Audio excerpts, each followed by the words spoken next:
Hello, and welcome to Higher Results, where business, workforce, and talent intersect. I'm Melody Reagan, CEO of Eye to Eye Workforce, and your host. And today, our interesting topic is women and work and the power of inclusion. I'm going to give you a little bit of background before I introduce our amazing guest today, which is Maureen Boyd. She is the head Moxie with Moxie Exchange. Now, we're talking about women in business, but let's go back a little bit. Since I've been on the face of this earth, I tell you about women and men throughout the globe and in the United States. We run between about 51% female, 49% male, so we're pretty steady. Yet, since I've been around, the number of women in the workforce has continued to rise. And today in 2018, we have almost 47% of our workforce, it's women. Yeah, I'm going to share some interesting statistics with you. Even though we've been increasing in the workforce today, Mo will tell you one of the things is our participation varies by state and varies by city. And you might find some of those surprising.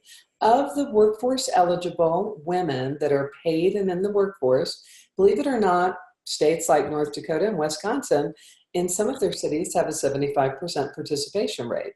Yet, Florida, many of the cities in Florida, and believe it or not, are in the 40s. Only 40% of women are actually participating. And within the state of California, it's all over the place. You have some cities that are over 75%, some cities that are 40%.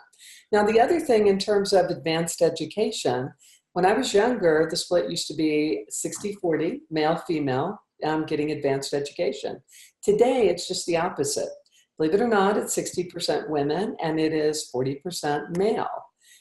The other thing that I want to say about this, and this is where we always have that measure, right, Mo, is we talk about senior leadership and how senior leadership, what positions are male versus female. Now, we've had some big jumps in the last year. I do find this quite fascinating. According to Catalyst, in 2018, 75% of businesses have at least one woman in senior management compared to 66% in 2017. Huge jump. Yet, globally, 25% of businesses globally have no women in senior management. And looking at the United States, if I look at this, let's look at this, we're almost 50% of the workforce, and yet in the United States, we constitute only a third of management positions. How is that? And in the last year, in senior leadership positions, we used to hold 23%, women dropped down to 21%. So we're going to talk about inclusion, and the other thing I'm going to just seed here is Mo has this amazing show called Hack Your Biased Brain. So we're going to dig into that today. And I want to say, welcome, Mo. Tell us a little bit about you and your background in inclusion and women in the workforce. It's so great to be here. And thanks for having a program like this. It's just wonderful, Melody. It was interesting when I told my mom that I was starting Moxie about 10 years ago, she laughed and she said, "This table has been set for so long." I've always been, in second grade, I was the one that raised my hand and said, "I'm going to run for class president," because the only other people that are running are boys. And did that, had a corporate career for a while, and was really fascinated with how organizations were growing. So and I've spent my career doing that, how organizations grow through strategy and through people, really focused on the people side. And I'd spent one too many times in a room with just me and men and said, something's got to change, and founded Moxie with the idea that we need to unleash the full potential of women in the workplace. And we've done that. We've got all kinds of programs, micro learning programs, books, online workshops, you name it. And what we found, Melody, was that women were telling us both in quantitative and qualitative data that they were raising their hand more, that they were putting their name in the hat for the promotion, that they were doing all those things, but they were leaning into a broken system. And if you're leaning into a broken system, you can lean in until you fall over, but nothing is going to change. So we said, if we really want to help get to gender parity, if we really want to unleash the potential of women, we need to take a look at inclusion in the workplace. And what's getting in the way of inclusion? Systemic things around unconscious bias.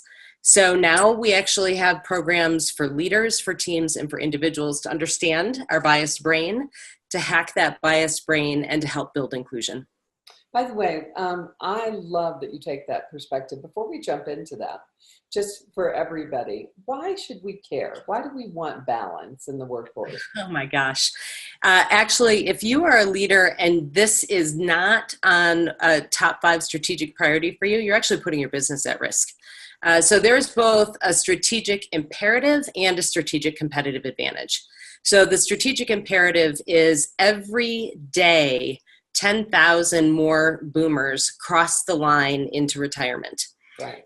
So we are seeing a workshop, and I know, Melody, you've probably talked about this on the show because you're so much about the data. Yeah. So there's the talent drain that's happening, particularly at the top. We're finding that they're 26% of the overall population, but if you're looking at management and leadership ranks, we're seeing anywhere from 50 to 70% for our clients. So there is a leadership brain drain. So if you can only figure out how to recruit and retain straight middle-aged white guys, you're going to end up hiring B, C, and D players. So inclusion and diversity are an imperative if you want top talent. By the way, I want to say, just to clarify that statement, is going after middle-aged white male. It's not that all of them are B, C, and D players. It's that the numbers that are needed, you have no choice but to consume that population. So there are not enough middle-aged white males to cover all the positions that are needed to be filled, right? Absolutely. And we'll talk about bias and how there's positive bias. And actually, I don't want to get ahead of ourselves, but we actually create that positive bias for everybody that exists for white men. We're not trying to take anything away. The second is the strategic competitive advantage. Literally on every measure, those companies with diverse leadership teams are beating the pants off those that don't. Return on investment, profitability, turnover, return on equity, return on sales, literally every measure. We actually went ahead because the data is so compelling and that this body of research just keeps growing. We went ahead and created an infographic that's like, you want the business case? Here it is. So if you're a leader and you're not paying attention to this, I would urge you to do so, because it is, when you do this, you win. And if you don't do this, you're actually putting yourself in the data, puts you in the lower 25th percent of performance for a business. So the numbers, if you like making money and you like winning, you should be thinking about diversity and inclusion. You know what I think is fascinating, just out of a context as a comment? You know, so many people, they think about having dual parents when they are parenting or wanting to have a family. So, you know, think about it. Why wouldn't you want to have dual? There's a beauty to the fact that we are all here working together. Take advantage of it. So, okay, so let's talk about this. First off, Mo, you talk about unconscious bias. Share with us what that is, you know, how that shows up, and then how does it impact inclusion? So this to me is the most exciting. The neuro research that's coming out right now is compelling, fascinating, and at this point, knowing what I know, I don't trust a thing that I think anymore. I always question it. So our brains are actually biologically built for unconscious bias. This is not something that one group is doing to another group. If we did not have unconscious bias, we would be curled up in the corner sucking our thumbs from information overload. What our biases do is allow us to very quickly filter and sort through information. The problem is it's usually wrong. Right? When the world was really simple and I was having to decide, is this person safe or not? Right? Should I run or should I walk toward that person? Our unconscious bias was very helpful. What it does now is, because everything from media influences to parenting, our bias shows up as early as 3 years of age. We really need to think about, and I can get into some of the brain science, left frontal lobe, amygdala. I mean, they light up around this stuff. So it's important to understand we're wired for bias and that knowing is not enough. So if I were a diabetic, I could do a whole bunch of research and say, here's why my pancreas is not secreting insulin properly. But I couldn't then turn around and say, all right, pancreas, do it right. Right? It's the same with our brain and unconscious bias. Knowing isn't enough. We actually have to hack our biased brains. And when it comes to building diversity and inclusion in a company, we have to build that in systems, both at the organization level, the team level, and the individual level, so that we actually are making the very best decisions about talent. So how does the bias show up with regard to gender? Yeah, so this is absolutely fascinating. So if I change a resume from John Smith to Jane Smith, I have literally just changed a couple of letters. John is eligible for hire. We're going to bring him in for an interview. Jane might get the interview, and if she does, we think she's worth $13,000 less per year. The only thing that happened there was a name change. The rest of the resume was exactly the same. There's so many fascinating studies here. Essentially, there's performance bias, performance attribution. We think, and we have positive bias toward white men. What's wonderful about this is that we look at white men and say, you know what, I think he's capable and I think he's ready. We don't want to take that away. Don't we want to be thinking that about everybody in our organizations, right? So think about it as there's this positive bias that's creating a gentle tailwind, right, for white men. For everybody else, and particularly women of color or women who have a disability, there is a headwind, right? This series of prove it and prove it again. And what happens over time is it creates a real chasm in the march to the top. So when one group is getting these everyday helping behaviors, women are getting these everyday subtle hurdles. I talk about unconscious bias in the workplace, feeling like death by a million paper cuts. Or like this, like you're pulling an anchor and you can't figure out, it's that headwind. So what we want to do when we're interrupting bias is create the same tailwind for women that we have for men. By the way, I love the way you phrase that. And it's funny, the program that I have wanted people to do as a woman leader, what people don't realize at times, it's you're constantly feeling that you are walking this fine line. And I can speak for myself of you get this perspective of you need to be caring and you're not making the hard decisions. I make the hard decisions, trust me. But sometimes in doing that and the way I show up is people might want to start classing me as, wow, she's being a bitch. And it's that fine line of, am I being kind and gentle? Am I being hard enough? And it's that classic, well, women aren't hard enough. They can't make the hard decisions. And then when we make them, well, we end up getting other labels. So it's exactly, I love your phrase of death by a million paper cuts. It has a complexity. And for what it's worth, there is unconscious bias for everybody. I don't care who you are or whatever it is, it's the way our mind works. So today we're talking about it specific to the traditional female classification. Yep, perfect. Yeah, there have been over 200 biases identified. I mean, I literally say when I don't trust what I think anymore, I don't trust what I think anymore. And I'll give you a quick insider tip. Yeah. The biggest bias interrupter is you. And always be questioning what you're thinking. That's right. Einstein was quoted as saying, I'm not paraphrasing Einstein. I'm not that smart. I'm just really curious. Yeah. And if we can all take a page from Einstein's book and be curious and ask, okay, what else could be true? This was my initial thought about this person. This was my initial thought about this hire, about who should get that stretch assignment, about who should get the promotion. What else could be true? What's the bias here? Not is there a bias here? What's the bias here? I love that. And it is. It's that working on it versus in it. Yep. Okay, so here's one that you and I have talked about is, are most industries white male dominated? And their teams reflect that? Or what do you think?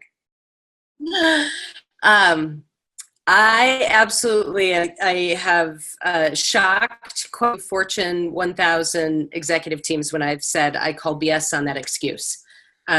If you look, you started with the data, with the demographics about who we are in the world. There are actually more women than men. Yep. If you are using that excuse of this is a male-dominated industry, and actually you could play a fun little parlor game and just for a month, track how many times you hear that. Everybody says it. I used to say it. Oh, it's a male-dominated industry. That gives you a hall pass for not doing the hard work. Being an inclusive company is a choice. It's like leading a healthy lifestyle. I have to, every day in leading a healthy lifestyle, decide what food I'm going to eat, how much sleep I'm going to get, how I'm going to manage my stress, all of those things. It's a series of choices every day. Sometimes I just want to sit on the couch and eat Fritos, right? But I don't get to my ideal weight, blood pressure, cholesterol numbers, and then just say, oh, check the box, I'm done. It's the same thing with inclusion. It's the same thing with building a diverse workforce. It's work. And it's a way of being. You have to think about recruiting differently, fishing in different talent pools, how you're interrupting bias. There's a tech firm, one of the fastest growing tech firms actually in the United States. And they looked and said, if we do what all the other tech firms have done, we're going to look just like them. So they said, we actually don't care about a degree. We don't care about certifications. We care about core values. Is this person a learner? Are they an experimenter? Are they curious? Are they resilient when it comes to challenges? Yeah. And then they went out and hired for those attributes. Over 50% of their executive team and management team up is female. They have talent from over 20 different countries. They look like the old Benetton commercials. So they ditched the excuse, and they had to turn everything they thought about talent on its head to say, is this inclusive? Is this inclusive? Where are we searching? How are we promoting? And they are reaping the benefits. I said they were one of the fastest growing tech companies in the country. Right? That's fantastic. And so let's go into practical. I love practical application. What can leaders do to bring inclusion to their business and to their teams? So I would say really do some research, and I'm happy to send resources. What are the biases that are out there? And think about your organization from recruiting, development, promotion, and retention, because bias will pop up there. And then think about in every one of those places, how can I interrupt that bias? I gave you the example of what else could be true. What's the bias here? Yeah. Kaiser Permanente changed their numbers in a very short period of time because the CEO said, hey, we're going to have the rule of 2. If you come to me in our succession planning, anytime there's a promotion or a stretch assignment, only 2 of the candidates can look the same. The 3rd candidate, the 4th candidate, the 5th, all have to look different. I've implemented this with a number of our clients. And what's fascinated me is I had an exec come back, and this is a large electronics manufacturer. He came back and he said, Mo, here's the interesting thing. They weren't, and diverse candidates were not initially in our headlights. We had to take a second look. And because we put that rule of 2 in place, we found talent all over the place that we wouldn't have unearthed at first because of a number of unconscious bias. So there are very simple things that you can put in place that are incredibly powerful. That's fantastic. And by the way, speaking of those resources, we are going to have a link on our show to the Moxie Exchange, where Great. Mo has a bunch of resources. So, all right, so there's that. How do I get my entire organization to participate and to become involved in this? What do I do? Well, and I'll tell you this, inclusion happens with how I treat the person that's in the cube next to me. It's not as much a top-down, it's everybody coming. So I think the first thing is to have every individual that steps into your organization understand why being on a diverse and inclusive team is actually better for them. So that's everything from team engagement, lower turnover, higher team IQ, again, the data on teams that are diverse. So having them understand that this isn't something that's warm and fuzzy, this means being a part of a winning team. And then having them understand their role, that we're all biased, and that we all have to show up every day and ask ourselves, how can I be inclusive right now? We use what we call a Hack Your Bias Brain API, Ask, Prime, Investigate, right? Asking, what's the bias here? How could I be more inclusive? Using primers, there's fascinating research that tells us that if we simply look at photos of people from diverse backgrounds who've been successful, it temporarily reduces our bias. So in meeting rooms, having those pictures posted, and then investigate, ask, who else's perspective do we need on this team? And then having teams really think about how can we be inclusive? And we've got a tool, the rules and norms of inclusive teams. Somebody's going to say or do something stupid, right? They just are. So how can you prepare for that as a team? And how do you use if-then statements? If somebody makes an off-color joke, then we say this as a team, or I'm empowered to say this as an individual. Having no interruptions in meetings, making sure that the office housework is shared so that women aren't always expected to go and get the coffee and take the meeting notes. All of these, when I talked about death by a million paper cuts, these interrupters can be just as simple. Yeah, by the way, that's one for me is I'm really good at taking notes, but I'll go into a room and there are people, nope, not my job. Somebody else. And what inclusive teams do is they don't leave it up to chance. They say, you know what, we have a schedule. That's and right. everybody gets that. Yep. So I'm going to throw one last one in, and we could talk about this all day because we're talking gender today, but inclusion is across. This is the future of the workforce, and if you want to have a high-performing organization, it's changing the way we lead. But okay, so I'm a big person on control the controllable now. What should women do to be more included? So what's your one bit of advice for all of the fabulous women out there in their careers? What should they do? Yeah, so understand that you're biased too. This is not something that's happening to you. So actually look around and ask, how could I be more inclusive right now? And then there are some ways to manage up with this. To say, gosh, I found this really fascinating data about promotions, and come with the data and come with the resources, and then have a sister's back. So if and when you are a part of hiring, make sure you're asking, hey, do we have a performance bias here in terms of who we're actually selecting for these candidate pools? So if we're all monitoring ourselves and monitoring the process, it really helps. And then educating around the business case for this, really powerful stuff. By the way, little things in terms of having a sister's back, and this is a true story. When I used to be in corporate before I started my own businesses years ago, I can't tell how many meetings I would go into and I would say something and it wouldn't get heard. And then one of my male colleagues would say it and everybody would jump on it. What a great idea.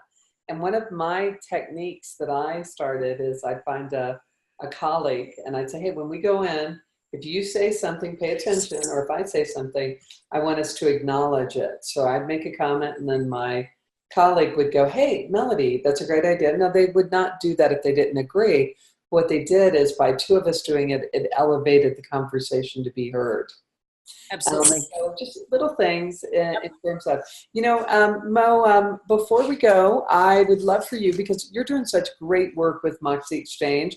Would you just share a little bit about Moxie Exchange, and then let's tell everybody about Hack Your Bias Brain, your show.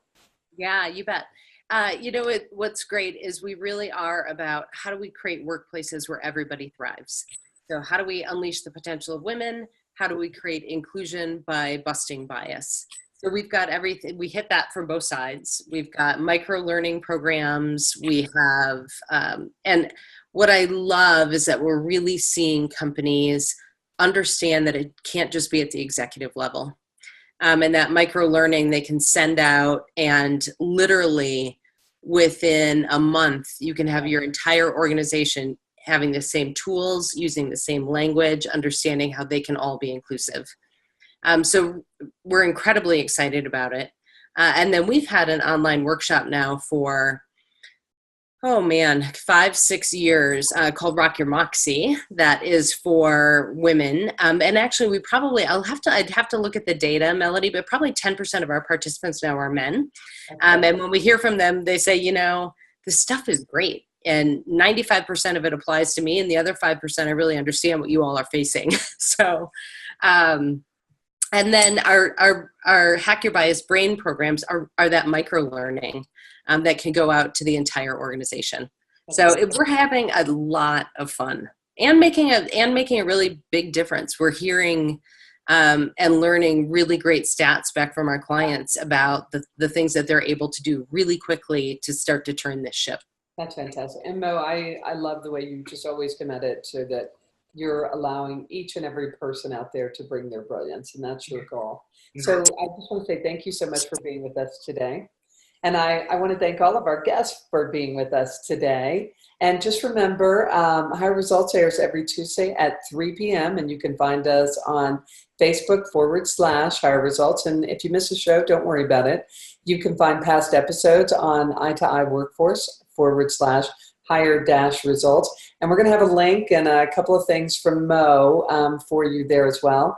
And otherwise, we'll see you on the internet, and join us again next Tuesday at 3 p.m. Mountain Time. Thanks for being here.